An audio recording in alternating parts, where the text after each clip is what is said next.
வணக்கம். மக்கள் மேடை நிகழ்ச்சிக்கு வரவேற்கிறோம். சில்லறை விற்பனை, பாதுகாப்பு, விவசாயம், விமான போக்குவரத்து உள்ளிட்ட 15 முக்கிய துறைகளில் அந்நிய நேரடி முதலீட்டுக்கான கட்டுப்பாடுகளை தளர்த்தி மத்திய அரசு அறிவிப்பை வெளியிட்டிருக்கிறது. நாட்டில் பொருளாதார முன்னேற்றத்திற்கு உகந்த ஒரு சூழலை ஏற்படுத்தவும் சீர்திருத்தங்களை அமல்படுத்தவும் இதற்கான நடவடிக்கைகள் எடுக்கப்பட்டிருப்பதாக மத்திய அரசு கூறியுள்ளது. அந்நிய நேரடி முதலீட்டால் லாபங்கள் அதிகமா, நஷ்டங்கள் அதிகமா விவாதிக்கலாம். இந்த நிகழ்ச்சியில் கலந்து கொள்வதற்காக பொருளாதார நிபுணர் திரு அருண்குமார் துவே, இந்திய கம்யூனிஸ்ட் கட்சியின் மூத்த தலைவர் திரு சி மகேந்திரன், வணிகர் சங்கங்களின் பேரவை தலைவர் திரு வெள்ளையன் ஆகியோர் சென்னை அரங்கத்திற்கு வந்திருக்கிறார்கள். அதே போன்று மதுரை, கோவை, நெல்லை அரங்கங்களிலிருந்து நேயர்களும் இணைந்திருக்கிறார்கள். மதுரை அரங்கத்திலிருந்து திரு ஆர் செந்தில்குமார் மற்றும் கிருஷ்ணதாஸ், கோவை அரங்கத்திலிருந்து திரு ரமேஷ் மற்றும் பாலேந்திரன், நெல்லை அரங்கத்திலிருந்து திரு தயாசங்கர் மற்றும் சேவியர் இணைந்திருக்கிறார்கள். தொடர்ந்து பேச திரு தவே, எதிர்கட்சியாக இருக்கும்போது அந்நிய நேரடி முதலீட்டுக்கு எதிர்ப்பு, ஆளும் கட்சியாக இருக்கும்போது அந்நிய நேரடி முதலீட்டுக்கு ஆதரவு அப்படிங்கிற ஒரு நிலைப்பாட்டை தான் எல்லா கட்சிகளும் அரசாங்கங்களும் எடுக்கிறாங்க. அப்படி என்னதான் இருக்கு? இந்த மாதிரியான மாறி மாறி முடிவெடுக்கக்கூடிய அளவுக்கு இந்த அந்நிய நேரடி முதலீட்டில் என்ன இருக்கு? ஒரு நாட்டோட பொருளாதார வளர்ச்சியை முடிவு பண்ணுறது ஒரு அந்நிய நேரடி முதலீடு, நம்பர் 1. ரெண்டாவது, அரசு வேறு, அரசியல் வேறு, கவர்மெண்ட் வேற, கவர்னன்ஸ் வேற. ஸோ ஒரு பொலிட்டிக்கல் டிஃபீட் ஆனாலும் நாம் ஒரு உலகத்துக்கு ஒரு ஸ்ட்ராங் சிக்னல், இந்தியா ஒரு கோஆப்ரேட்டிவ் ஃபெடரலிசம், இந்த நாடு எந்த விதமான தோல்விகளுக்கோ வெற்றிகளோ இருந்தாலும் அதையெல்லாம் தாண்டி அப்பாற்பட்டு ஒரு ப்ராக்ரஸ், ஒரு குரோத்தை நோக்கி தான் போயிட்டு இருக்கு, பயணம் பண்ணிட்டு இருக்கிறோம். இந்த குரோத்தை யாராலையும் நிறுத்த முடியாது அப்படிங்கிற ஒரு மெசேஜை நாம உலகத்துக்கு கொடுக்க வேண்டிய கட்டாயத்தில் இன்னைக்கு இருக்கோம். அண்டு நம்ம ஒரு ஈஸ் ஆஃப் டூயிங் பிஸ்னஸோ ஒரு ஃபேவரபிள் டெஸ்டினேஷனாக ப்ரூவ் பண்ணணும்னா இந்த மாதிரி ரிஃபார்ம்ஸ் பண்ணும்போது நம்மளுக்கு ரொம்ப ரொம்ப இந்த ஃபாரின் டைரக்ட் இன்வெஸ்ட்மெண்ட் வரத்துக்கு வாய்ப்புகள் ஜாஸ்தி. 1991 லிபரலைசேஷன், பிரைவேடைசேஷன், குளோபலைசேஷன் கான்செப்டை கொண்டு வரும்போது நம்ம கிட்ட $1 பில்லியன் கூட கிடையாது. தங்கத்தை போய் கடனை வச்சோம் இங்கிலாந்துல. ஆனால் 10 வருஷத்துல அந்த எல்பிஜி பாலிசி கொண்டு வந்த அப்புறம் தான் $300 பில்லியன் கொண்டு வர முடிஞ்சது. ஆனால் இன்னைக்கு இந்த 1.5 வருஷத்தையே ஒரு $30 பில்லியன் கொண்டு வர முடியுதுனாக்க இது எஃப்டிஐ. எஃப்டிஐயோட பயன்பாடு என்னன்னாக்க வேலை வாய்ப்பு. இன்னைக்கு நம்மளுக்கு முக்கியமா ஒவ்வொரு மாசமும் லட்சக்கணக்கான ஸ்டூடெண்ட்ஸ் ஆல் ஓவர் இந்தியா வேலை இல்லாம வெளியில வராங்க, படிச்சு முடிச்சுட்டு வராங்க, கிராஜுவேஷன், பிஜி. இவங்களுக்கு வேலை கொடுக்கணும்னா எந்த செக்டார் கொடுக்கும், யார் கொடுக்க முடியும் பார்த்தாக்க எஃப்டிஐல இருந்து. சரி, அதுக்காக நாட்டோட பாதுகாப்பாளனாக இருக்கக்கூடிய ராணுவம், முதுகெலும்பா இருக்கக்கூடிய விவசாயம், இயக்கக்கூடிய நாட்டோட பொருளாதாரத்தை இயக்கக்கூடிய வங்கிகள், இந்த துறைகள்ல அந்நிய நேரடி முதலீடு வர்றது அப்படிங்கிறது ஒரு நாட்டுக்கு ஒரு ஆரோக்கியமான விஷயம் இல்ல. இது புரிஞ்சுக்கிட்டு பேசணும்னா இது ஒண்ணுமே கன்ஃபியூஷன் கிடையாது. அதாவது நீங்க ஹெலிகாப்டர் எப்படியும் ஒரு பிரான்ஸ்ல இருந்து வாங்குறோம், பிளேனை வாங்கும்போது இங்க செய்யறதுல என்ன இருக்கு, பார்ட்ஸ், ஸ்பேர் பார்ட்ஸ். அண்ட் அதுவும் என்னன்னா ஒரு கண்ட்ரோல், சூப்பர்விஷன், சோர்சிங்லாம் இங்க தான். அதே மாதிரி பேங்க்கும் சரி, காம்படிஷன் இருக்கிற இடத்துல உங்களுக்கு எம்ப்ளாய்மெண்ட் ஆப்பர்ச்சுனிட்டி நிறைய தான் இருக்கு. இப்போ இன்கம் நம்ம ஐடியை நம்ம பெருசா நம்ம சொல்லிட்டு இருக்கோம் 15 வருஷமா. ஐடிங்கிறது என்ன, ஒரு ஃபாரின் தானே, எஃப்டிஐ தானே. இது நம்ம ஊருக்கே பண்றது இல்லையே. எஃப்டி ஒரு கிளையண்ட்டுக்கு தானே வேலை செய்யறாங்க எல்லாருமே. அந்த ஐடி செக்டார் தானே இன்னைக்கு எல்லா ஒவ்வொரு ஃபேமிலியும் ஒருத்தர் வேலை கொடுக்குதுல அந்த ஐடி செக்டார். ஸோ நம்ம ஒரு பேங்கிங்கும் சரி நிறைய வரும்போது வேலை வாய்ப்புகள் ஜாஸ்தி வரும். அக்ரிகல்ச்சர்லாம் இவங்க கண்ட்ரோல் தான். இன்னைக்கு பிளான்டேஷன், வேலை வாய்ப்பு கிடைக்கும், நாட்டுக்கு வளர்ச்சி இருக்கும் அப்படினாலும் கூட இன்னொரு பக்கத்துல பயம் இருந்தது. அந்த பயத்தை தான் மக்கள் வெளிப்படுத்தினாங்க. எந்த பயம்? வணிகர்கள் வெளிப்படுத்தினாங்க, மக்கள் வெளிப்படுத்துறாங்க, வணிகர்கள் வெளிப்படுத்தினாங்க. இல்ல, அந்நிய நிறுவனங்கள் மீதான பயத்தை வெளிப்படுத்தினாங்க. அதனுடைய குரலாக தான் பாரதிய ஜனதா கடந்த காலங்கள்ல எதிர்ப்பு தெரிவிச்சாங்க. இன்னைக்கு ஒரு அரசாக மாறிய பிறகு இது சரிதான், இதை கொண்டு வந்தாதான் நாடு வளர்ச்சி அடையும் அப்படின்னு சொல்றதை எப்படி புரிஞ்சுக்க? இல்ல, இப்போ நாம இந்த மாதிரி ஒரு ஃபாரின் கண்ட்ரியை நம்ம பார்க்கும்போது 1960 வரைக்கும் பாலைவனமா இருந்த கல்ஃப் கண்ட்ரீஸ்லாம் இன்னைக்கு அந்த அளவுக்கு ஃபிளரிஷா இருக்கு. வேலை வாய்ப்பு கூட எல்லாரும் போறாங்க. 190 நாடுகள் ஆளுங்களும் போறாங்க. ரீசன் என்னன்னாக்கா எல்லா கண்ட்ரியும் டெவலப் பண்ணதுக்கு தான் ரீசன். நாம இப்போ இங்க இருந்து நம்ம சொல்றோம், நம்ம ஊர் ஆள் ஒரு ஜட்ஜா போயிருக்காங்க, மினிஸ்டரா இருக்காங்க, ஃபாரின்ல சிஇஓ ஆயிருக்காங்க, அந்த கம்பெனிக்கு பெரிய ஆளா இருக்காங்கன்னு போது அவங்க டேலண்ட்டை மட்டும் பார்க்கறதுனால தான் அந்த நாடு டெவலப் ஆகுது. ஸோ நாம இந்த மாதிரி ஒரு எஃப்டிஐ இப்போ உலகம் சுருங்கி போச்சு சார். இன்னும் நம்ம லோக்கல்ல பண்ணும்போது அதுக்குண்டான விலையை நாம தான் கொடுக்குறோம், விலை ஜாஸ்தி. இப்போ வெளியில இருந்து வரும்போது ஓரளவு காம்படிஷன் இன்க்ரீஸ் ஆகும்போது கஸ்டமர்ஸ்க்கு ப்ராடக்ட் கம்மியாக கிடைக்குது. ஒன்று. ரெண்டாவது, இந்த எஃப்டிஐ எல்லாம் சும்மா சின்ன சின்ன அமௌண்ட் கிடையாது. 100 பில்லியன் 200 பில்லியன் இந்த மாதிரி வரும்போது ஒவ்வொரு கம்பெனியும் 4000-5000 பேருக்கு டைரக்ட் எம்ப்ளாய்மெண்ட் கொடுக்குது. அதை சுற்றி இருக்கிற 60-70 சின்ன சின்ன இப்போ 15 செக்டார் இன்னைக்கு ஓப்பன் பண்ணியிருக்காங்க இல்லையா, அது கூட இன்டெரக்டாக பார்த்தீங்கன்னா 32 செக்டார். இது மூலமாக கிட்டத்தட்ட ஒரு 3000 பேருக்கு வேலை கிடைக்கும் போது டைரக்டாக ஒரு 15000 பேருக்கு இன்டெரக்டாகவும் வேலை கிடைக்கும். ஸோ இந்த என்டர்பிரினர்ஷிப் டெவலப் ஆகும். இன்னைக்கு நம்ம வந்து பணத்தை என்ன பண்ணுறதுன்னு தெரியாமல் எல்லாருமே கோல்டுலையும் ரியல் எஸ்டேட்லையும் போடும்போது இன்னைக்கு இந்த செக்டாரோட அனௌன்ஸ்மெண்ட் பார்த்தீங்கன்னா கன்ஸ்ட்ரக்ஷன் கிட்டத்தட்ட 6 சிட்டியில் மட்டுமே இந்தியாவில் மொத்தமாக பார்த்தீங்கன்னா கிட்டத்தட்ட ஒரு 7 லட்சம் வீடுகள் காலியாக இருக்கு விற்க முடியாம. இதோட மொத்த மதிப்பு பார்த்தீங்கன்னா கிட்டத்தட்ட 25,000 கோடி ரூபாய் வரும். இது ஏன் 25,000 crores ரியல் எஸ்டேட் சொல்லிட்டு இருந்தோம், இன்னைக்கு அப்படியே போய் நின்று போச்சு. ஸோ இதில் ஒரு எஃப்டிஐ கொண்டு வந்தாதான் நாளைக்கு ஃபிளாட்ஸும் விற்க முடியும், அந்த இன்ட்ரெஸ்ட் ரேட் கம்மியாகும் போது பர்ச்சேசிங் பவரும் இருக்கும். இல்லாட்டினா ஒவ்வொரு செக்டாரும் அப்படியே நின்றுடும்.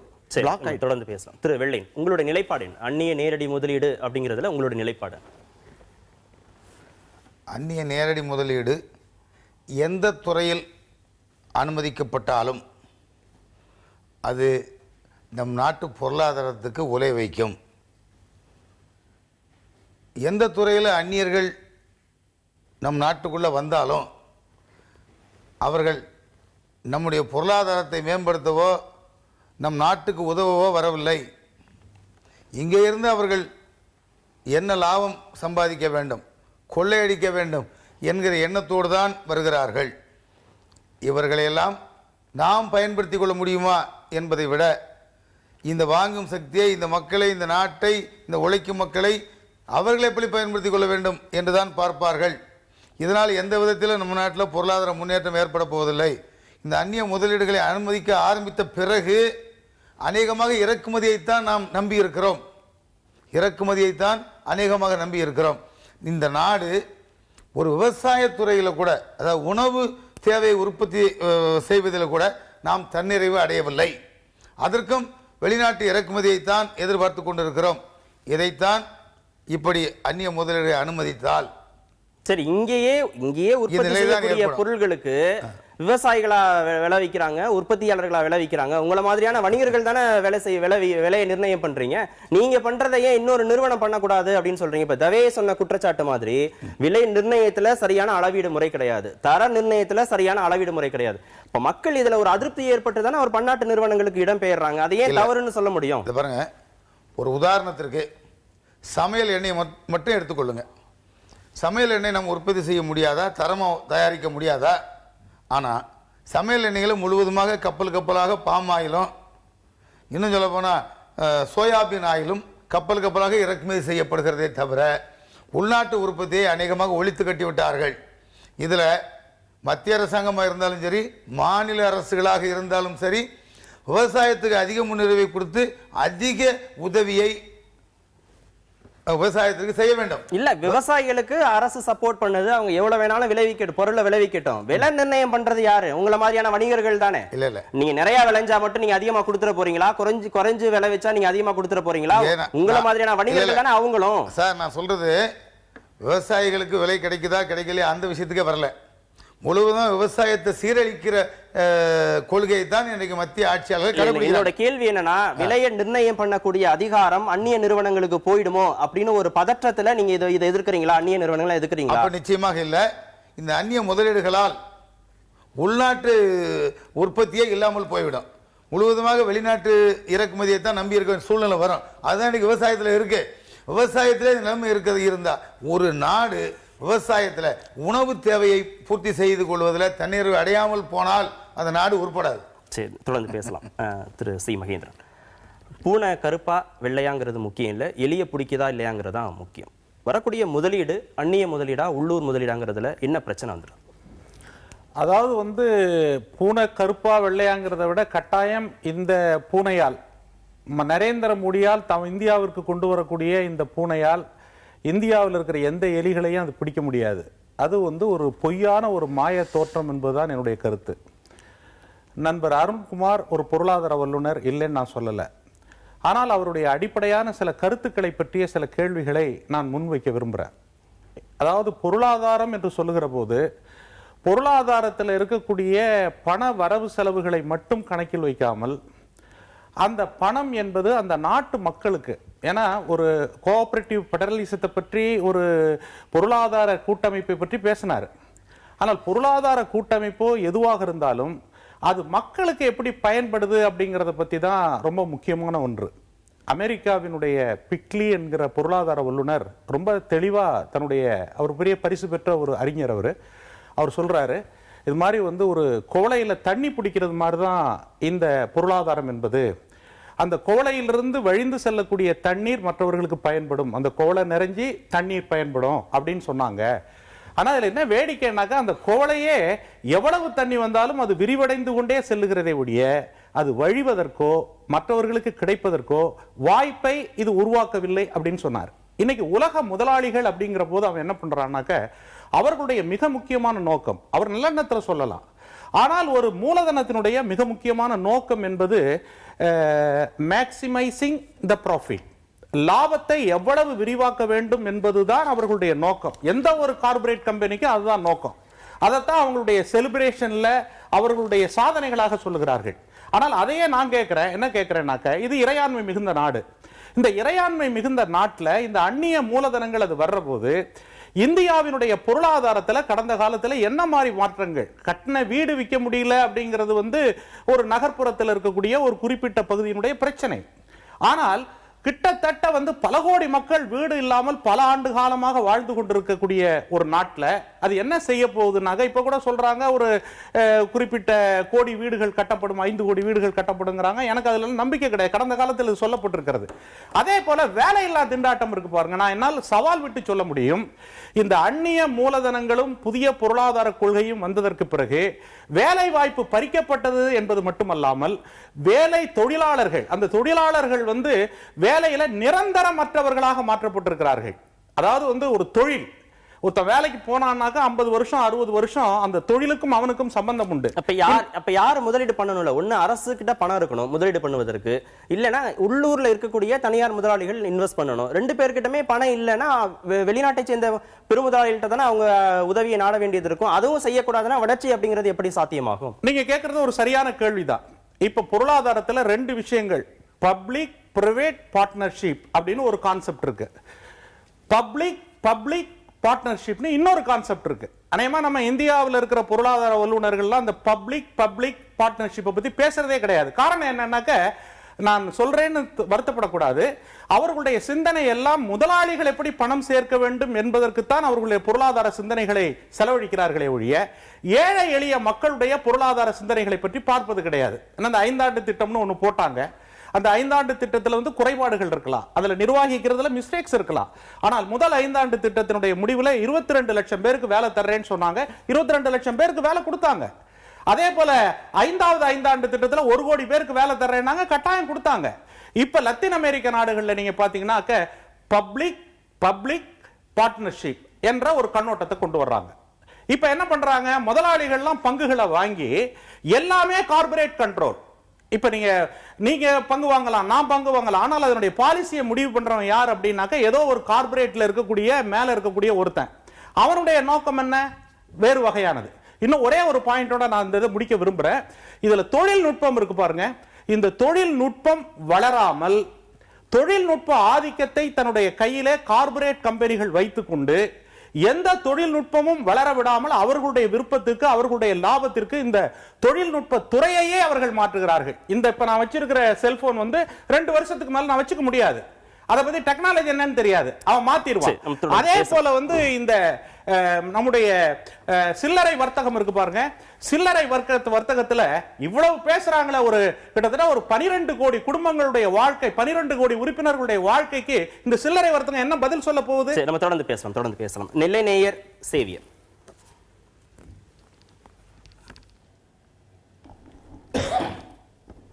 சார் வணக்கம். இந்த அந்நிய நேரடி முதலீடு அப்படிங்கிற விஷயத்தில் வந்து ஐயா வெள்ளையன் அவர்களும் தோழர் மகேந்திரன் அவர்களும் சொல்லியிருக்கக்கூடிய கருத்துக்களில் நான் முழுமையாக உடன்படுறேன். ஏன்னு சொன்னால், இன்றைக்கு இந்தியாவிற்கு தேவை என்பது, இந்தியா 125 கோடி மக்களை கொண்ட நாடு. இந்த நாட்டில் இருக்கக்கூடிய படித்த இளைஞர்களுக்கு வேலை வாய்ப்பை உருவாக்கக்கூடிய ஒரு தொழில் வளர்ச்சி என்பது இப்பொழுது கிடையாது. குறிப்பாக இப்போ வந்து இவ்வளவு முதலீடுகள் வருது அப்படின்னு சொல்கிறாங்க. 1000 கோடிக்கு 100 பேருக்கு வேலை கிடைக்கும், 2000 கோடிக்கு 200 பேருக்கு வேலை கிடைக்கும். அவர் பொருளாதார நிபுணரே சொல்கிறாரு, இவ்வளோ கோடி வந்தால் 4000 பேருக்கு வேலை கிடைக்கும் அப்படின்னு சொல்கிறாரு. இந்தியா, அது தோழர் மகேந்திரன் சொன்னது போல முதலீட்டினுடைய நோக்கமே லாபத்தை நோக்கமாக கொண்டது, லாப வெறியோடு அது வருவது. இங்கே இருக்கக்கூடிய இயற்கை வளங்களை அது கொள்ளையடிப்பதற்கு உதவி செய்யும். இங்கே இருக்கக்கூடிய, அதாவது மீன் பிடிப்பதை விட மீன் பிடிக்க கற்றுக் கொடுப்பது மேல் என்று சொல்லி இருக்கிறார்கள். ஆனால் அதை செய்வது கிடையாது. மாறாக நாங்களே எல்லாம் கையில் வச்சுக்கிடுவோம், நாங்களே பணத்தை போடுவோம், நாங்களே கோடிக்கணக்கான ரூபாயை அள்ளி கொண்டு சொல்வோம். அன்னைக்கு வெள்ளையனுக்கு எதிராக நடத்தப்பட்ட போராட்டத்தினுடைய ஒரு நவீன காலனி ஆதிக்கமாக இந்தியாவை மாற்றக்கூடிய ஒரு ஏற்பாடு தான் இன்றைக்கு நேரடி அந்நிய முதலீடு. சரி, நம்ம விளக்கம் பெறலாம் தவை கிட்ட. திரு தவை, நேருடைய குற்றச்சாட்டு 2000 கோடி இன்வெஸ்ட் பண்ணி 4000 கோடி இன்வெஸ்ட் பண்ணி 4000 பேர் 2000 பேருக்கு வேலை கொடுக்கறதா முக்கியமா, அதனால் ஏற்படக்கூடிய பாதிப்புகள் அதை கணக்கில் எடுத்துக்கிறது இல்லையா, அது ஒரு குற்றச்சாட்டு. திரு சி மகேந்திரனுடைய குற்றச்சாட்டு, இத்தனை 1000 வீடு விற்கலைங்கிறதா பிரச்சனையா, ஒரு சமத்தன்மையான வளர்ச்சி இல்லாமல் போச்சு. இது ரெண்டுக்கும் உங்களுடைய பதில். சரி, அதாவது இந்த கன்ஸ்ட்ரக்ஷன் பற்றி நான் ஏன் சொன்னேன்னா, இன்றைக்கி இந்த 15 செக்டார் ரிலீஸ் பண்ணியிருக்காங்க இல்லையா, இந்த எஃப்டிஐ ரிலீஸ் பண்ணதில் கன்ஸ்ட்ரக்ஷனில் வந்ததுன்னா அந்த ரியல் எஸ்டேட் திருப்பி பூம் வரலான்ற ஒரு நம்பிக்கை. அதனால் அதுக்கு முக்கியத்துவம் கொடுக்கல. அது வந்து ஒரு ஏரியா, அந்த செக்டாரில் ஒரு ஏரியா. அடுத்தது எந்த டாப்பிக்கில் நம்ம பேசினாலும் ஒரு விவசாயத்தை சுற்றி வருது. இப்போ விவசாயத்தை நம்ம மறுக்கவோ அது ஒரு பெரிய டாபிக், எப்போவுமே பேசலாம். ஆனால் அதில் குறை ரூட் காஸ் அனாலிசிஸ் பார்த்தா அதில் தப்பு பண்ணியிருக்கலாம் நாம தான். டெக்னாலஜியை யூஸ் பண்ணாமல் இன்றைக்கி இவ்வளோ மழை கொட்டுது, ஆனால் மழை தண்ணியில் வெள்ளம் தான் வருது. இந்த மழையை சேர்த்து வைக்கிறதுக்கு நம்மளுக்கு வந்து ப்ராப்பராக ஒரு சிஸ்டம் இல்லை. நாமளே வந்து மணல்லாம் எடுத்து, ஸோ ஒரு டேமோ அந்த லேக்ஸோ தூர்வாரதோ அதெல்லாம் இல்லாமல் நம்ம வந்து நிறைய விவசாயத்தில் டெக்னாலஜியை யூஸ் பண்ணாமல் பழைய காலத்து டெக்னாலஜியை யூஸ் பண்ணி 125 கோடி பாப்புலேஷன், விவசாயம் தொழில் வளர்ச்சி ரெண்டும் 50-50 வச்சுக்கலாம், அதில் ஒன்றும் தப்பு இல்லை. ஆனால் விவசாயத்தினால ஒரு நாடு முன்னேறாது. அந்த நாட்டு மக்களுக்கு சாப்பாடு கிடைக்கும், நம்ம எல்லாருக்கும் தேவை, அதெல்லாம் ஒத்துக்காமல் இல்லை. பட் தொழில் வளர்ச்சினால மட்டும்தான் ஒரு நாடு முன்னேறும். நாடு முன்னேறும் போது உங்களுக்கு ஆட்டோமேட்டிக்காக இந்த விவசாயம் தனியாக இருக்குது. அண்ட் இங்கே நம்மளோட ப்ராப்ளம், உண்மையான ஃபேக்ட், 60% பேர் இருக்கிறாங்க அக்ரிகல்ச்சரில், விவசாயத்தில். ஆனால் அந்த கண்ட்ரியோட ஜிடிபிக்கு அது கொடுக்கறது பார்த்தீங்கன்னா 15% தான் கொடுக்குது. ஏன்னா நாமளே கன்சியூம் பண்ணிடுறோம். நம்மளுக்கே என்ன ஆகுதுன்னா, நாம் இப்போது இம்போர்ட் பண்ணக்கூடாது, வெளியிலேருந்து யாரும் வரக்கூடாதுன்னா நம்ம ப்ராடக்ட்டையும் வெளியில் இப்போவே சைனா மினிஸ்டர் போய் பேசிட்டு இருந்திருக்காங்க, சைனா நம்மகிட்ட வாங்க மாட்டேங்கிறாங்கன்னு சொல்லி. நாம் எப்போ வேணாம்னு சொல்கிறோமோ நம்மளது வெளியில் போகாது, இங்கேயே விற்க முடியுமா எல்லாத்தையுமே? இது நீங்கள் வந்து எல்லாரும் ஒத்துப்பாங்களான்னு கேளுங்க. நாங்கள் இங்கேயே வித்துறோம், நம்மளுக்கு எக்ஸ்போர்ட் மார்க்கெட் வேணும். நீங்கள் இம்போர்ட் மட்டும் வரக்கூடாது, எக்ஸ்போர்ட் மட்டும் நான் பண்ணணும்னு சொல்ல முடியாது. ஒன்று. ரெண்டாவது, விவசாயத்தில் நாம் 3 மடங்கு 4 மடங்கு மற்ற கண்ட்ரியை விட கம்மியாக தான் பண்ணுறோம். ஆனால் நிறைய பேர் இருக்காங்க. 4 பேர் செய்ய வேண்டிய வேலை விவசாயத்தில் 15 பேர் இருக்காங்க அந்த இடத்துல. அதே மாதிரி அந்த அக்ரிகல்ச்சர் வேணான்னு சொல்றதும் அந்த ஃபேமிலி மெம்பர்ஸ் தான். கவர்மெண்ட் சொல்லலை, மற்ற யாரும் சொல்லலை. லேண்டை குறைச்சிக்கிட்டதும் நாம தான். விவசாயம் வேணும், ஆனால் அந்த டெக்னாலஜி யூஸ் பண்ணாமல் ஒன்று தண்ணியை லேண்டை அப்யூஸ் பண்ணி லேண்டை நம்ம வந்து சாலினேட் பண்ணிட்டோம், உப்பாக்கிட்டோம். தண்ணியையும் நம்ம வந்து சேர்த்து வைக்கல, ப்ராப்பராக அந்த சொட்டு நீர் பாசனமோ அதெல்லாம் கரெக்டாக கவர்மெண்ட் சொல்ல மாதிரி பண்ணலை. அண்டு நம்ம வந்து அந்த கெமிக்கல்ஸை பெஸ்டிசைட்ஸை யூஸ் பண்ணி அந்த ப்ராடக்ட்டையும் நம்ம பண்ணிட்டோம். பக்கத்து ஸ்டேட்டே கூட வாங்கலை நம்மகிட்டேருந்து. இப்படி இருக்கும், சூரியனை விட்டு தான் விட்டு வச்சிருக்கோம், மற்ற எல்லாமே பொல்யூட் பண்ணிடுச்சு. அப்புறம் விவசாயம் பண்ணலக்க, அதில் 90% நம்மளுடைய தப்பு தான்றதை நம்ம ஒத்துக்கணும். ஓகே, தொடர்ந்து பேசுவோம். மதுரை நேயர் ஆர் செந்தில்குமார். சார், அருண்குமார் சொல்கிறது ரொம்ப கரெக்டு சார். ஏன்னா இன்னைக்கு காமன் ஃபார்மிங் நம்ம ஃபார்மர்ஸ்ட்டை வந்து ரொம்ப டெக்னாலஜி ரொம்ப கம்மியாக இருக்குது, நம்மளுக்கு யூஸ் பண்ண தெரில. நிறையா விஷயங்கள் நம்ம ரொம்ப லேக்கிங் பிஹைண்டாக இருக்கோம். ஸோ ஃபாரின் பீப்புள் வர்றதுனால நம்ம லேர்ன் பண்ணிக்கிறதா செய்வோம் மொழியை, நம்மளுக்கு எந்த இதுவும் வராது. இதே கூகுள் பிச்சை வந்து அவங்க அலோவ் பண்ணி வெரி லிபர்ட்டி கொடுத்து அவங்க ஒர்க் பண்ண வைக்கிறாங்க. அவங்க வர்றது நமக்கு லாபகரமாக தான் இருக்கும். பிளான்டேஷனில் வந்து ரப்பர் ப்ராடக்ட்ஸோ காஃபி ப்ராடக்ட்ஸோ இல்லை பிளான்டேஷன் வந்து அவங்க எப்படி காமன் ஃபார்மிங் பண்ணுறது எல்லாமே நம்மளுக்கு கற்றுக் கொடுப்பாங்க. நம்ம ஃபார்மர்ஸ்ட்டை இன்னும் அந்த அவேர்னஸ் கிரியேட் ஆகலை. நம்ம லேண்டு தான் வச்சுருக்க மொழியை நம்மளுக்கு டெக்னாலஜி ஓரியன்ட் பண்ணி இம்ப்ரூவ் பண்ணிக்கிறது தெரியல இன்னும் நம்மளுக்கு. அந்த செக்டர்லாம் ரைட் தான். பிளேன் சிவில் ஏவியேஷன் பண்ணியிருக்காங்க, அது வரவேற்கத்தக்கது தான். அதனால காமன் பீப்புளுக்கு எந்த விதமான பாதிப்பு வரப்போகிறது கிடையாது. அதனால நிறைய விஷயங்கள் நல்லதான் நடக்குது. இன்னுமே நம்ம பின்தங்கியே பேசிக்கிட்டு இருக்கக்கூடாது. ஏன்னா வேர்ல்டு வந்து ரொம்ப குளோபலைசேஷன் ஆகிட்டு இருக்கு, உலகம் ரொம்ப சுருங்கிக்கிட்டு இருக்கு. இனி அவங்கள நம்ம இன்டராக்ட் பண்ணணும், நம்ம அவங்களோட இன்டராக்ட் பண்ணிக்கிறணும் அப்படின்றது என்னுடைய கருத்து. திரு சி மகேந்திரன், டெக்னாலஜி பற்றி நீங்கள் பேசுனீங்க, இவங்களும் டெக்னாலஜி. அதாவது வந்து டெக்னாலஜிங்கிறது வந்து ஏதோ வந்து உலகத்தில் இருக்கிற மற்ற நாடுகளுக்கு தான் தெரியும், நமக்கு டெக்னாலஜி தெரியாது அப்படிங்கிற ஒரு கண்ணோட்டம் ஒரு தேவையில்லை. இந்தியாவினுடைய விவசாயம் என்பது ஒரு 3000 ஆண்டு கால அனுபவத்தை கொண்ட விவசாயம். இப்போ விவசாயத்தை பற்றி பேசுகிறாங்க. புளியங்குடியில், திருநெல்வேலி மாவட்டத்தில் புளியங்குடியில் இயற்கை விவசாயம் ஒருத்தர் செஞ்சு சாதாரண உற்பத்தியை விட 3 மடங்கு அதிகமாக அவர் உற்பத்தி செய்கிறார். இது இந்திய அரசாங்கம் அதுக்கு என்ன விளக்கம் தருது? ஒரு விளக்கமும் அவங்க தரல. காரணம், அவர் என்ன சொல்றாரு? அவர் சொல்ற போது ரசாயன உரங்களையும் இந்த கார்ப்பரேட் நிறுவனங்களுடைய பெரும் கொள்ளையில இந்த விவசாயம் என்பது அழிந்து விட்டது. விவசாயினுடைய பேரழிவுக்கு காரணமே இந்த கார்ப்பரேட் நிறுவனங்கள் தான். அந்த கார்ப்பரேட் நிறுவனம் இப்ப விதையையும் தன்னுடைய கையில எடுத்துக்க பாக்குறாங்க, நிலத்தை எடுத்துக்கிறாங்க, விவசாயத்தை எடுத்துக்கிறாங்க, எல்லாம் எடுத்துக்கிறாங்க.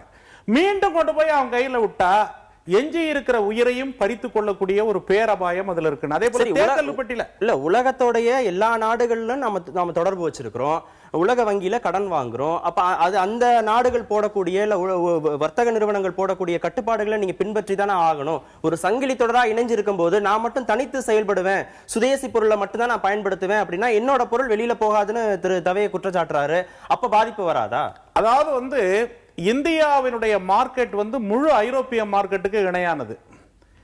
இந்தியாவினுடைய உற்பத்தி ஆகக்கூடிய பொருள் இந்தியாவுக்குள்ள சர்க்குலேட் ஆனது அப்படின்னு சொன்னாலே, இந்திய சில்லறை வர்த்தகம் இந்தியாவுக்குள்ள நடந்தது அப்படின்னாலே, இதை ஒழுங்கமைச்சா, இதுல ஃப்ராட் இல்லாம, இதுல அந்நிய மூலதனங்கள் பெரிய அளவுல இல்லைன்னாக்க நம்முடைய சுயசார்பை பாதுகாக்க முடியும்.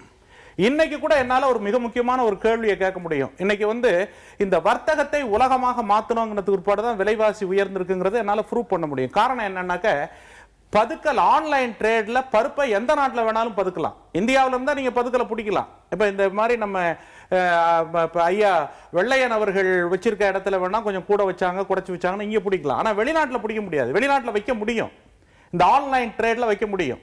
அதனால ஒரு சர்வதேசம் என்ற அளவில் உருவாக்கி இந்திய மக்களையும் இந்திய விவசாயிகளையும், இந்திய விவசாயிகள் இந்திய மக்களுக்கு தன்னுரிமை பெற்ற ஒரு பொருளாதாரத்தை நீங்க உருவாக்கணுமா வேணாமா? அதுதான் அடிப்படையானது. இந்திய மக்கள், இது ஒரு மக்களாட்சி.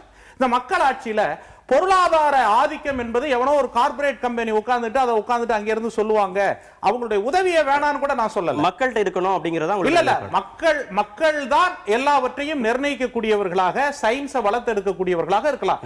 உலகத்திலேயே விஞ்ஞானத்தில் முன்னேற்றி காட்டியிருக்கிறோம், விவசாயத்தில் முன்னேற்றி காட்டியிருக்கிறோம். அதை வளர விடாமல் வெளிநாட்டினுடைய தொழில்நுட்பத்தால் இந்தியாவை முழுவதும் ஆதிக்கப்படுத்துகிறார்கள். இதுதான் மிகப்பெரிய ஒரு பின்னடைவு. உங்கள்ட்ட கேள்வி இருக்கு, நாம் நேரிட்ட போயிட்டு நான் வந்துடுறேன். நெல்லை நேயர் தயாசங்கர்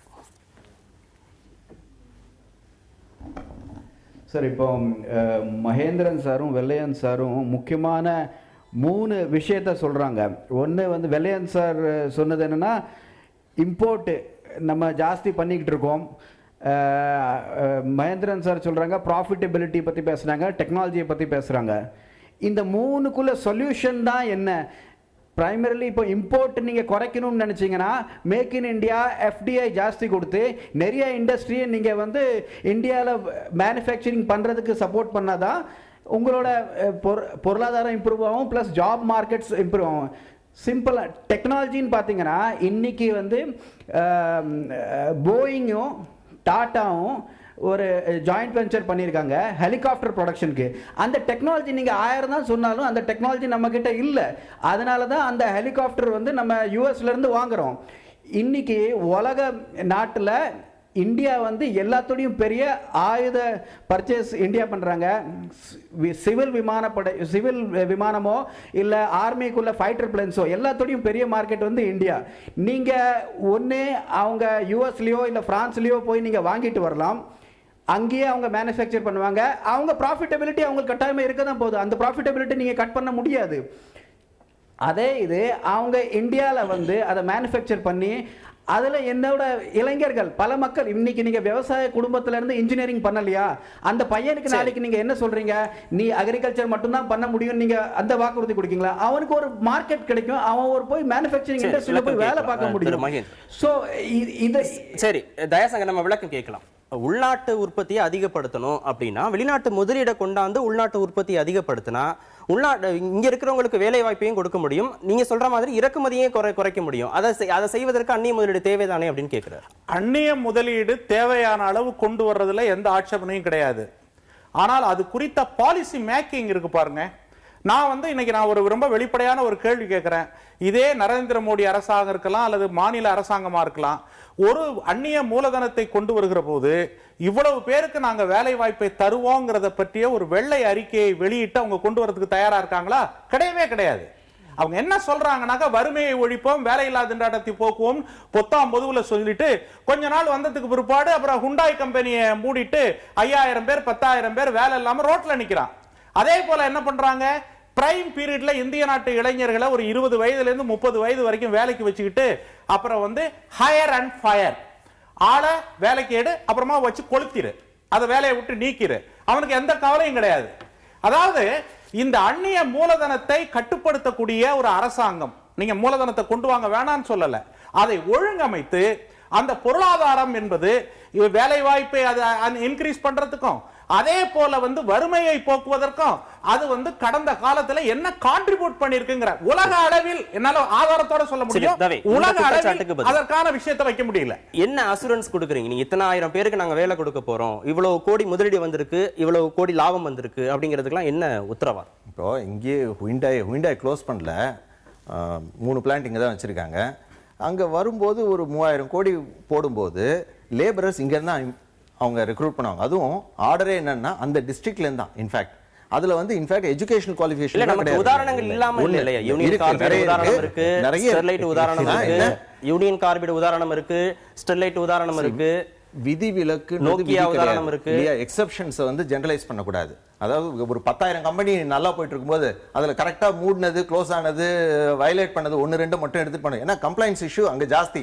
இன்னைக்கும் நிறைய பேர் நீங்க FDI ஓபன் பண்ணிட்டா மட்டும் வந்துருவாங்கன்னு நினைக்கிறீங்களா? இல்ல, இது வரைக்கும் ஒரு 3-4 தலைமுறையே எழும்பாம இருக்கு யூனியன் கார்பைடு. இல்ல, அது ஒரு அது எப்படி நம்ம சாதாரண ஒரு விஷயம் எடுத்து வேர்ல்ட் பூராவே பெரிய பேசப்பட்ட ஒரு பெரிய இஷ்யூ. அது ஒரு பெரிய டிசாஸ்டர். அது நேச்சுரல் டிசாஸ்டர். அது உண்மையாவே ஒரு பெரிய ப்ராப்ளம். அந்த டைம்ல நமக்கு தெரியாம போச்சு. அது ஒரு பெரிய இஷ்யூ தான். அது அந்த டைம்ல வரும்போதெல்லாம் தெரிய மாட்டேங்குது. அதனால அதுக்கப்புறம் தான் ப்ரிவென்டிவா இன்னைக்கு ப்ரோஆக்டிவா பண்ணிட்டு இருக்கிறோம். ஒன்னு, இன்னைக்கு நீங்க FDI நம்ம ஓபன் பண்றோமே, ஓபன் பண்ணா மட்டும் எல்லாரும் வருவாங்கன்றீங்களா? ஈஸ் ஆஃப் டூயிங் பிசினஸ்ல நம்ம 130வது இடத்துல இருக்கோம். இப்பதான் ஒரு 12 இடம். இங்க வால்மார்ட் போன மாசம் கூட இந்த பிரைபரி இஷ்யூல பெரிய இஷ்யூ ஆச்சு. ஸோ வரத்துக்கும் என்னதான் கவர்மெண்ட் ஓபன் பண்ணாலும் வந்தா எனக்கு மற்ற ஃபெசிலிட்டிஸ், லா எப்படி இருக்கு, லேபர் ப்ராப்ளம் எப்படி இருக்கு அப்படின்லாம் சொல்லி பயத்தோட தான் வராங்க. அதனால அவங்களுக்கு ஒன்னு. இன்னொன்னு சார், நம்ம ஊர்ல நாம வியாபாரம் பண்ண மட்டும் லாபம் இல்லாம கொடுத்துட போறோமா? சாலிடர், விஜய் டிவி, பழைய காலத்துக்கு போனோம் HMT என்ன ஆச்சு? ஏன்னா நம்ம உள்ள டெக்னாலஜி இல்லாம பண்ணும்போது விலை ஜாஸ்தி. எல்லா கம்பெனியும் இங்க வருது லாபத்துக்கு தான் சார் வருது. இதுல ஒன்றும் பெரிய மறைக்கிறதுக்கோ மறுக்கிறதுக்கோ ஒன்றும் கிடையாது. ஒன்று, லாபத்தை என்ன பண்றாங்கன்னா எடுத்துட்டு போறாங்க. ஆனா 20,000-30,000 பேர் வேலை செய்யறாங்க. அந்த பணத்தை ரீஇன்வெஸ்ட் பண்றாங்க. ஒரு யூனிட்டுங்கிறது 2 யூனிட் ஆகுது, 2 யூனிட்டுங்கிறது 3 2000 பேர் வேலை செஞ்ச இடத்துல இப்ப 20,000 பேர் வேலை செய்யறாங்க. ஒண்ணு. ரெண்டாவது, அந்த பணத்துக்கு டாக்ஸ் வருது. இன்னொன்னு, ஜாப் செக்யூரிட்டி பத்தி சார் சொன்னார். அந்த காலத்து மென்டாலிட்டி இன்னைக்கு அந்த வேலை செய்யற பையனே வேணான்றானே, 2 வருஷத்துக்கு மேல இருக்க மாட்டேங்கிறாங்களே. அவங்க கிட்டே போய் கேளுங்க, நீங்க 50 வயசு வரைக்கும் இருக்கீங்கன்னா நான் இருப்பேன், யாராவது ஒத்துப்பாங்க? யங்ஸ்டர்ஸ் நீங்க 50 வயசு வரைக்கும் இருக்கலாம்பான்னாக்க job security is absolute word. 2-3 வருஷத்துக்கு மேல யாருமே அந்த கம்பெனி அடுத்த growth என்ன, அடுத்த கம்பெனி என்ன, இந்த எக்ஸ்பீரியன்ஸ் வச்சு போலாம் தான் பாக்குறாங்க. தவிர அந்த 3 இயர்ஸ் தான் கான்ட்ராக்சுவல் லேபர். இதுல தப்பும் கிடையாது. கான்ட்ராக்சுவல் லேபர்ல என்ன இருக்கு? அவங்களுக்கு கமிட்மென்ட் கிடையாது. பிடிச்ச வரைக்கும் வேலை பார்க்கலாம், பிடிச்ச வரைக்கும் வேலை பார்க்கலாம். பிடிச்ச வரைக்கும் இல்ல சார், அவங்க நினைச்சாக்க அவங்க வெளியேற்றலாம். யாருக்கு பிடிச்ச வரைக்கும் இல்ல. பழைய கால ஒரு சின்ன விளக்கம், பழைய காலத்துல கூட எனக்கு வேலை பிடிக்கலன்னா எழுதி கொடுத்துட்டு போகலாம். ஆனால் இப்ப என்னன்னு கேட்டீங்கன்னாக்க, நான் உங்களை இத்தனை வருஷத்துக்கு தான் வச்சுக்கோ, அதுக்கு மேல உங்களை அனுப்பிடுவேன். நான் லாபத்தை அடைக்கிறது மட்டும் வருஷம் ஃபுல்லா எடுத்துக்குவாங்க. ஆனால் வேலை வாங்கிட்டு அந்த வேலையில மட்டும் அதை எடுத்துறதுனால அது என்ன சமூக நீதி? இல்ல MNC அது MNC நீதி. MNC நீதி வேற, நம்ம ஊர் நீதி வேற. கோவை நேயர் பாலேந்திரன். ஐயா, இப்போ நாங்க மன்னராட்சியில இருக்கோமா மக்களாட்சியில இருக்கோமா அப்படிங்கிற யோசிக்க வேண்டியிருக்கு. அன்னைக்கு வெள்ளக்காரங்க வந்தாங்க, படையெடுத்தாங்க, அவங்களுக்கு உயிர் சேதமாச்சு. இங்க இருக்கக்கூடிய பெரிய சிறிய குறுநில மன்னர்களை எல்லாம் தாண்டி, அவங்க எதிர்ப்பெல்லாம் தாண்டி தான் கூலிக்காரர்களா புளிஞ்சு கசக்கி புளிஞ்சு அவங்களுடைய வேர்வையை சிந்த வச்சு அந்த லாபத்தை எங்க கொண்டு போனாங்க? அவங்க தேவைக்கு ரோடு போட்டாங்க, அவங்க தேவைக்கு வேலைகள் டெவலப்மெண்ட்ங்கிற பேர்ல செஞ்சாங்க. அதுக்கப்புறம் மீதி இந்த லாபம் புள்ள எங்க போச்சு? இன்னைக்கு செழிச்சு கொளிச்சிட்டு இருக்க அந்த நாட்டுக்கு போயிடுச்சு. அதே வேளையை இன்னைக்கு எந்த விதமான உயிர் சேதமோ எந்த விதமான மன்னர்களுடைய எதிர்ப்பும் இல்லாம நாங்க செங்கம்பலம் விரிச்சு வரவேற்கிறோம். அப்ப இதுல பயனடைய போவது யார்? ஓடி ஓடி மோடி அவர்கள் வெளியே இருந்து கொண்டு வருகிறார். எங்களிடம் 500 கோடி இளைஞர்கள் படை இருக்கிறது என்று சொல்லக்கூடிய மோடி ஐயா அவர்கள் அந்த இளைஞர் படையை ஏன் இந்த நாட்டிலே உருவாக்கி இந்த நாட்டு மக்களுக்கு அந்த லாபத்தை எடுத்து அந்த லாபத்தை மக்களுக்கு பகிர்ந்து நலத்திட்டங்களுக்கு செய்யக்கூடாது? அதை ஏன் வெளிநாட்டில் கொண்டு போய் சேர்க்கக்கூடிய அளவுக்கு இன்றைக்கு ஒரு அடிப்படையை உருவாக்கி இருக்கிறார்கள். சரி, விவசாயம் டெக்னாலஜி இல்லைன்னு சொன்னா, டெக்னாலஜி இல்லாதனால தான் கெட்டு போச்சுன்னா, நீங்க விவசாயத்துக்கு இந்த டெக்னாலஜியை கொண்டு வாங்க. அதுக்கு எதுக்கு தேவையோ அதுக்கு இறக்குமதி செய்யுங்க. உலகம் சுருங்கி விட்டது, குளோபலைசேஷன் அப்படின்னா உங்க வேர்ல்டு பேங்க் இருக்கு, அங்க கடன் வாங்குங்க. அரசு இருக்கு, பெருமுதலாளிகள் இங்க இருக்கால் அவங்களுக்கு ஊக்கப்படுத்துங்க. அந்த லாபத்தை உள்ளே வந்து விளக்கம் கேட்கலாம். இடைவேளைக்கு பிறகு விளக்கம் கேட்கலாம். நேர்களை பதில் சொல்வதற்கு தயாரா இருக்காங்க, நம்ம விளக்கம் கேட்கலாம். இடைவேளைக்கு பிறகு மக்கள் மேடை தொடரும். திரு பாலேந்திரனுடைய கேள்விக்கு 2 நேயர்களை கை உயர்த்தினீங்க, பதில் சொல்லலாம். முதல்ல செந்தில்குமார், மதுரை நேயர் செந்தில்குமார். சார், அவர் கேட்ட மாதிரி மறுபடியும் இந்த நாடு அந்நியப்பட்டு அடிமைப்படுமோ அப்படின்ற கேள்விக்கு அர்த்தமே கிடையாது. இனிமேல் அடிமைப்பட போகிறதெல்லாம் கிடையாது. இந்தியாவுடைய வளர்ச்சியை பார்த்து மற்ற நாடுகள்லாம் இனிமேல் வந்து பயப்படும் ஒழிய இந்தியா எந்த நேரத்திலையும் பயப்படாது. அது மோடியினுடைய தலைமையில் இன்றைக்கி சீரான பாதையில் போயிட்டு இருக்கு. அதை டிஸ்டர்ப் பண்ணாமல் இருந்தால் போதும். நம்மளுடைய வளர்ச்சி மற்ற நாடுகளுக்கு அச்சுறுத்தலாக இருக்கும். இந்த இந்தியன் முதலாளிகள் ஆப்பில் நம்மளுக்கு என்ன பண்ணிடுறாங்க? தொழிலாளர்களுக்கு எந்த விதமான இதுவும் பண்ணுறது கிடையாது. ஒரு சலுகைகளோ இதுகளோ எந்த விதமான சலுகைகளும் காட்டுறது கிடையாது. அது ஃபாரின் கம்பெனிஸ் வந்தால் always welcome, we are welcome the people who are invested in India. அவ்வளோதான். இதுதான் நம்மளுடைய கருத்து. தயாசங்கர், உங்களுடைய கருத்து? சார், 2 விஷயம். அவர் வந்து இந்த ரோடு வந்து வெளியே இருந்து ஆட்கள் வந்தாங்க, அவங்க சௌகரியத்துக்கு போட்டுட்டு போயிட்டாங்க அப்படின்னு சொல்கிறாரு. அது அவங்க சௌகரியத்துக்கு மட்டும் இல்லை, நம்மளும் அதை உபயோகப்படுத்துகிறோம். ஒன்று, அவர் ஒரு ப்ராப்ளமை கரெக்டாக ஐடென்டிஃபை பண்ணுறாரு. இளைஞர்களுக்கு மோதி என்ன பண்ண போகிறாரு? இவ்வளோ கோடி இளைஞர்கள் இருக்காங்களே, அதுக்கு தான் சார் இந்த இண்டஸ்ட்ரி. நீங்கள் சொல்கிறீங்க வேர்ல்டு பேங்க்கில் போங்க, அங்கேருந்து ஒரு லோன் எடுத்துக்கோங்க. நீங்கள் அந்த லோன் எடுத்தால் நீங்கள் வட்டியும் கொடுக்க வேண்டியது இருக்கும். அந்த வட்டி கொடுக்கறதுக்கு பதிலாக ஒரு அந்நிய முதலீடு உள்ளே வந்து அதனால் உங்கள் இளைஞர்களுக்கு ஒரு வேலை வாய்ப்பு கிடச்சிதுன்னா அதுதான் பிரயோஜனம். எப்போ பார்த்தாலும் நம்ம வேர்ல்டு பேங்க்கில் லோன் எடுத்துக்கிடுவோம், இல்லை IMFல லோன் எடுத்துக்கணும், அது ஒரு சொல்யூஷன் கிடையாது. அது கூட ஒரு வட்டிக்குள்ள காம்போனண்ட்டும் வருது, அது நம்ம கொடுக்க தான் போகிறோம். இன்னொன்று என்ன, அருண் சார் முதல்ல சொன்ன ஒரு சின்ன அடிஷனல் 15% ஜிடிபியை நம்பி 60% மக்கள் இருக்காங்க. இப்போ இண்டஸ்ட்ரியோ கார்பரேட்டோ ஒரு அசிங்கமான வார்த்தைகள் கிடையாது. இன்னைக்குள்ள இளைஞர்கள் நம்ம தான் வேர்ல்டுலேயே எல்லாத்தோடையும் ஜாஸ்தி இன்ஜினியர் கிராஜுவேட்ஸ் கிரியேட் பண்ணிட்டு இருக்கோம். இந்த இன்ஜினியர் கிராஜுவேட்ஸ்க்கு நீங்கள் என்ன வேலை வாய்ப்பு கொடுக்க போறீங்க? வெறும் 15% ஜிடிபிக்குள்ள ப்ரொடக்ஷனில் 60% பாப்புலேஷன் டிபெண்டாக இருக்குது. போக போக நீங்கள் அதை கொஞ்சம் குறைக்க வேண்டியது இருக்கும். இந்த 60-40 சர்வீசஸும் மேனுஃபேக்சரிங் இண்டஸ்ட்ரியில் வெறும் 40% ஆட்கள் இருக்காங்க. அக்ரிகல்ச்சரை நம்பி 60% ஆட்கள் இருக்காங்க. அந்த பாப்புலேஷனை ஓரளவு குறைஞ்சாதான் நாளைக்கு உங்களுக்கு வளமான ஒரு ஒரு சமுதாயத்தை ஒரு நாட்டை உருவாக்க முடியும். இதே அக்ரிகல்ச்சர் விவசாயத்தை பத்தி பேசிட்டு இருக்கீங்க. இதே பல டெக்னாலஜி. நேரம் ஆயிடுச்சு. அடுத்த நேயர்களுக்கு வாய்ப்பு கொடுக்கணும். கிருஷ்ணதாஸ், மதுரை நேயர். அதாவது நேற்றைய பத்திரிகை செய்தி, இந்தியா வந்து அமெரிக்காவில் இன்வெஸ்ட் பண்ணக்கூடிய நாடுகளில் முதலிலிருந்து 4வது இடத்துல இருக்கிறது. அதாவது ஜனவரி 2003 அக்டோபர் 2014 வரைக்கும் இந்தியாவினுடைய முதலீடு அமெரிக்காவில் மட்டும் $11 மில்லியன் அங்கே இன்வெஸ்ட் பண்ணியிருக்கிறாங்க. கிட்டத்தட்ட 44,000 அமெரிக்கனுக்கு இந்தியா வேலை வாய்ப்பு கொடுத்துருக்கிறது அமெரிக்க நாட்டுக்குள்ளே.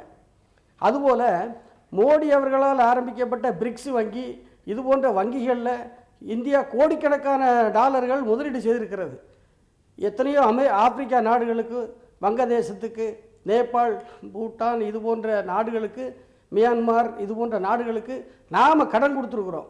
இந்த உலக நாடுகளுக்கெல்லாம் நாம் கடன் கொடுக்குற பணத்தை இந்தியாவுக்குள்ளே இன்வெஸ்ட் பண்ணியிருந்தால் ஃபாரின் இன்வெஸ்ட்மெண்ட்டு நமக்கு தேவைப்படாது. உதாரணத்துக்கு வாஜ்பாய் கவர்மெண்ட் இருக்கும் பொழுது நம்மளுடைய மேலே பொருளாதார தடை விதித்தார்கள். அந்த தடையையும் தாண்டி இந்தியா வெற்றி பெற்றது. எந்த அந்நிய முதலீடோ பெரிய பெரிய கம்பெனிகள்லாம் நம்மளுக்கு தொழில்நுட்பத்தை தர மறுத்த போதெல்லாம் நாம் அந்த தடையை தாண்டி உயிர் தெழுந்து இன்று உலகத்தினுடைய முன்னோடி நாடாக வளர்ந்திருக்கிறார்கள். உலகத்தினுடைய நாடுகளுடைய சேட்டலைட்டுகளை இந்தியாவுடைய ISRO வந்து இன்று அனுப்பி கொண்டிருக்கிறது. ஆகவே தொழில்நுட்பம் நமக்கு தருவார்கள் என்ற உத்தரவாதம் அவர்களிடமிருந்து நம்மளுக்கு கிடைப்பதில்லை. நமக்கு அவர்கள் தொழில்நுட்பத்தை தருவதில்லை. உதாரணமாக சிவில் ஏவியேஷன் துறையில் அவங்க வந்து ஃப்ளைட்டை தான் ஓட்டுவாங்களே ஒழிய நம்முடைய இந்தியனுடைய பேசஞ்சர்ஸை வந்து பயணத்துக்கு ஏற்பாடு பண்ணி பயணிக்க வைப்பார்கள், அந்த பணத்தை சுரண்டுவார்கள். சரி, விளக்கம் பெறலாம். இல்லை, டெக்னாலஜி ட்ரான்ஸ்ஃபருங்கிறது இப்போ நியூக்ளியரு இந்த மாதிரி பெரிய பெரிய மேஜர் இன்ஃப்ராஸ்ட்ரக்சர்லாம் நம்மளுக்கு தேவை தான் படுது, அவங்ககிட்ட வர வேண்டியிருக்கு. இன்னொன்று வந்து இதுதான் அவர் சொன்னதே அந்த பேரடாக்ஸ்ன்றது சொல்கிறோம் இல்லையா, 60% பாப்புலேஷன் இருக்காங்க, 15% தான் ஜிடிபி கொடுக்கணும், அது குறைக்கணும் இல்லையா, இந்த 60% பாப்புலேஷன் நம்பிட்டு இருக்கக்கூடாது. ஸோ டெக்னாலஜி யூஸ் பண்ணோம்னா அது இன்னும் குறையும். ரெண்டாவது, 1960 வரைக்கும் என்னுடைய ஃப்ரெண்டு சொன்னது, மிடில் ஈஸ்டில் ரூபாயை வந்து கரன்சியாக யூஸ் பண்ணியிருக்காங்க. அந்த காலத்துலேயும் ட்ரேடர்ஸ் கொலம்பஸ் யுவான்சாங் எல்லாம் இந்தியாவை நோக்கி வந்ததெல்லாம் பார்த்தீங்கன்னா பிஸ்னஸ். 150 வருஷம் முன்னாடி கூட 42% இன்டர்நேஷனல் ட்ரேடில் நாம தான் இருந்தோம். ஆனால் கடைசியில் இப்போ இந்த போக போக போக 1% கூட இல்லாமல் இருக்குது. இன்னைக்கு இந்த எஃப்டிஐ எல்லாம் வரும்போது தான் crores ஆஃப் ருபீஸ் நம்ம கிட்ட வேற யாரும் இன்வெஸ்ட் பண்ண போறது. 25 கோடி யங்ஸ்டர்ஸ் இருக்காங்க, நம்ம தான் யங்கஸ்ட் பாப்புலேஷன். சைனாலாம் இப்போ பழசாயிடுச்சு. நாம யங்கஸ்ட் பாப்புலேஷன் என்ன செய்யறோம்னா make in India, skill in India, start up India, stand up India, digital India, எல்லாமே இந்தியா தான். ஸோ இந்த பணம் வரப்போகிறது இல்லை அங்கேருந்து. அந்த கம்பெனி வந்து செட்டப் பண்ணும்போது என்டர்பிரினர்ஷிப்பை டெவலப் பண்ணணும் நாம இங்கே. ஸோ திருப்பி யங்ஸ்டர்ஸ்க்கு நமக்கு பண்ண வேண்டியதெல்லாம் இந்த ஃபோக்கஸே என்னன்னா, இந்த 1.5 years கவர்மெண்டோட ஃபோக்கஸே இங்கே தான். இன்னொன்று, ருப்பியா இவ்வளோ நாள் அவங்க இன்கம் படையெடுத்து வந்ததுக்கெல்லாம் காரணம் என்னன்னா, நம்ம கிட்ட இருந்த அந்த சாப்பாடு, நம்ம இருந்த கல்ச்சர் எல்லாமே சேர்ந்து தான் வந்தது. அதனால நாம தான் விட்டு கொடுத்துட்டோம், அதை நிறைய மிஸ் பண்ணிட்டோம். அதனால திருப்பி ரிவைவல் பண்ண வேண்டியது நம்மளோட ரெஸ்பான்சிபிலிட்டி. திரு வெள்ளை, நிறுவனங்கள் மட்டும்தான், வெளிநாட்டு நிறுவனங்கள் மட்டும்தான் இங்கே வர போறாங்க. பணியாளர்கள், இங்க இருக்கக்கூடிய பணியாளர்கள் அவங்களை பயன்படுத்திக்க போறாங்க, அவங்களுக்கு வேலை வாய்ப்பு கொடுக்க போறாங்க. பொருட்களை வாங்க போறவங்க இந்தியர்கள். அப்ப பண சுழற்சிங்கிறது இங்கே தான் நடக்க போகுது. இதை ஏன் எதிர்க்கணும்? அதாவது நமக்கு வேலை வாய்ப்பு கொடுக்கறதுக்கு இதுக்காக ஒரு வெளிநாட்டுக்காரங்க இங்கே வரணுங்கிற அவசியமே இல்லை. இப்போ ஒரு தோழர் சொன்னார், நம்ம அநேக நாடுகளுக்கெல்லாம் இப்போ நம்ம வந்து கடன் கொடுத்துக்கிட்டு இருக்கோமா, அந்த பணத்தையே இங்கே நம்ம முதலீடு செய்யலாம். இங்கே உள்ள தொழிலை ஊக்கப்படுத்தினா, உள்நாட்டு தொழிலை ஊக்கப்படுத்தினா, அதனால் ஒரு சுதேசி இந்தியாவை நாம் உருவாக்க முடியும். சுதேசி கொள்கை என்பதுதான் பாரதிய ஜனதா கட்சியினுடைய முதல் கொள்கை. ஆனால் அதெல்லாம் மறந்துவிட்டு எல்லாம் வெளியிலேருந்து வாங்க இங்கே வந்து செய்யுங்கன்னா என்னெல்லாம் நடக்கும்னு நினைக்கிறீங்கன்னா, இவங்களுக்கு நிலத்தை சும்மா கொடுப்பாங்க, அல்லது குறைந்த தண்ணீர் இலவசமாக தருவாங்க, குறைந்த செலவில் மின்சாரத்தை தருவாங்க. இப்படி அதாவது இது மொத்தம் வெளிநாட்டுக்காரங்க என்ன நினைக்கிறாங்களோ அதை இங்கே உள்ள ஆட்சியாளர்கள் இன்னைக்கு இதை வழிநடத்திக்கிட்டு இருக்காங்க. இதுக்கெல்லாம் காரணம் என்ன? முழுக்க நாட்டை வந்து வெளிநாட்டுகளை அடிமைப்படுத்துகிற முயற்சியை தான் முன்னால் இருந்த காங்கிரஸ் அரசாங்கமும் செஞ்சது, இப்போ இருக்கிற இந்த பாரதிய ஜனதா அரசாங்கமும் இதை தான் செய்யுது. சரி, தொடர்ந்து பேசலாம். கோவை நேயர் ரமேஷ். இதில் சார் இன்னொரு விஷயம், இப்போ அருண்குமார் சார் சொன்னாங்க மழை நீர் நிறைய வந்துச்சா, அதெல்லாம் தேக்கி கூட வைக்கலையா, அந்த ஏரியெல்லாம் தூர் வரலையா, இதெல்லாம் யார் செய்யணும்? இதெல்லாம் அரசாங்கம் செய்யணும். அரசாங்கத்தை செய்யாதன்னு சொல்றது யாரு? அதான் புதிய பொருளாதார கொள்கை. இந்த திட்டமிட்டு சார், அதாவது 1948 இருந்தே இந்த நாட்டை வந்து எப்படியாவது மீண்டும் தங்களுடைய வலைகளை இழுத்து போடணும்னு தான் வெளிநாட்டுக்காரங்க முயற்சி செஞ்சாங்க. அந்த முயற்சி தான் உலக வர்த்தக ஒப்பந்தம். அது 91 தான் அவங்களுக்கு கைகூடிச்சு. இதுக்கு முன்னால் உலக வர்த்தகம் முன்னால் நம்ம நாடு வந்து ஏற்றுமதி பண்ணாமல் இருந்துச்சா, இறக்குமதி பண்ணாமல் இருந்துச்சா, எல்லாமே நடந்துச்சு. அப்போலாம் நம்ம நாட்டுக்காரங்க வெளிநாட்டில் போய் வேலை செய்யலையா? செஞ்சாங்க தான். ஆனால் இப்போ முழுக்க வெளிநாட்டு இறக்குமதி நம்பி இருக்கணும்னு தான் இங்கே எல்லாத்தையும் அழிக்கிறாங்க. அதுக்கு தான் இப்போ சார் சொல்கிற மாதிரி ஒரு அறிஞர் பெருமக்கள், அதாவது முன்னர் MS சாமிநாதன் இதெல்லாம் பண்ணுங்க அப்படின்னாரு, இதனால நிறைய விளைச்சல் வரும்னாரு. அது போக போக என்னாச்சு, மண் வந்து மலராகி விளைச்சலே குறைஞ்சு போச்சு. இதெல்லாம் வெளிநாட்டுக்காரங்க சொல்றதை கேட்டு சொல்ற அறிஞர் பெருமக்கள் தான் அவங்க. சரி, உங்க குற்றச்சாட்டுக்கு விளக்கம் பெறலாம். நான் நேயர்கிட்ட போயிட்டு வந்துடுறேன். ரமேஷ், கோவை நேயர். இப்போ தற்பொழுது பார்த்தா பல பட்டதாரிகள் வேலை இல்லாமல் பல திண்டாட்டங்கள் நடந்து கொண்டிருக்கிறது. இன்னைக்கு கேட்டால் தற்பொழுது அந்நிய முதலீடு அதிகரிக்க வேண்டும். தற்பொழுது அந்நிய முதலீடு என்பது மிக எதிர்பார்ப்பாக இளைஞர்கள் எதிர்பார்த்து கொண்டிருக்கிறார்கள். தற்பொழுது வேலை வாய்ப்பு அதிகரிக்கும் என்று நாங்கள் நம்பிக்கொண்டிருக்கிறோம். இப்பொழுது பார்த்தீங்கன்னா நாங்கள் டிகிரி முடித்து கூலி வேலைக்கு சென்று கொண்டிருக்கிறோம். இதனால் நாங்கள் பல இளைஞர்கள் மத்தியில அந்நிய முதலீட்டுக்கு ஆதரவு இருக்கிற மாதிரியான ஒரு நிலைப்பாட்டை, ஒரு கருத்தை அவர் தெரிவிச்சிருக்கிறார். அதாவது நடைமுறையில் பார்த்தீங்கன்னாக்க வந்து அவர் ஒருத்தர் வச்சுட சொல்லி இளைஞர் ஆதரவுன்னு சொல்ல முடியாது. இளைஞர்கள் வந்து ரொம்ப சிந்திக்கக்கூடியவர்களா இருக்கிறாங்க. இல்ல அந்நிய மொழியை ஏத்துக்கிறோம், தமிழ்நாட்டில் அந்நிய உடையை ஏத்துக்கிறோம், அந்நிய நாட்டோட கலாச்சாரத்தை ஏத்துக்கிறோம், ஏன் அந்நிய முதலீடு அப்படின்னா மட்டும் நம்ம வேணாம்னு சொல்றோம்? அந்நிய கலாச்சாரத்தை வந்து ஏத்துக்கல, அது திணிக்கப்படுது ஊடகங்களின் மூலமாகவும் அதே போல வந்து உலக வர்த்தகத்தின் மூலமாகவும். அந்த வியாபாரம் செய்யறதுக்கு முந்தைய அதை கொண்டு வந்து திணிக்கப்பட்டு அதுக்கு பழக்கப்படுத்தப்பட்டு குழந்தைகள்ல இருந்து அதுக்கு பழக்கப்படுத்தப்பட்டு அந்நிய கலாச்சாரத்துக்கு பழக்கப்படுத்தப்பட்டு அது ஒரு திணிப்பு, அது ஒரு திட்டமிட்ட ஒரு திணிப்பு. சுனாமி மாதிரி நம்முடைய கலாச்சாரத்தை பற்றி யோசிக்க முடியாமல் நம்முடைய வீட்டில இருந்து, நம்முடைய தொலைக்காட்சியில இருந்து, நம்முடைய இதுல இருந்து, லேப்டாப்ல இருந்து எல்லாத்திலும் அதன் மூலம் திணிக்கப்படுகிறது. இல்ல அதனால வளர்ச்சியே இல்லை அப்படின்னு ஒரு கருத்துக்கு அதனால என்னன்னு கேட்டீங்கன்னா சுய வளர்ச்சி இல்லை. அதுதான் என்னுடைய பாயிண்ட். ஒரு நாடு அந்த நாட்டினுடைய தனித்தன்மைகளுக்கு ஏற்ப அது வளர வேண்டும்.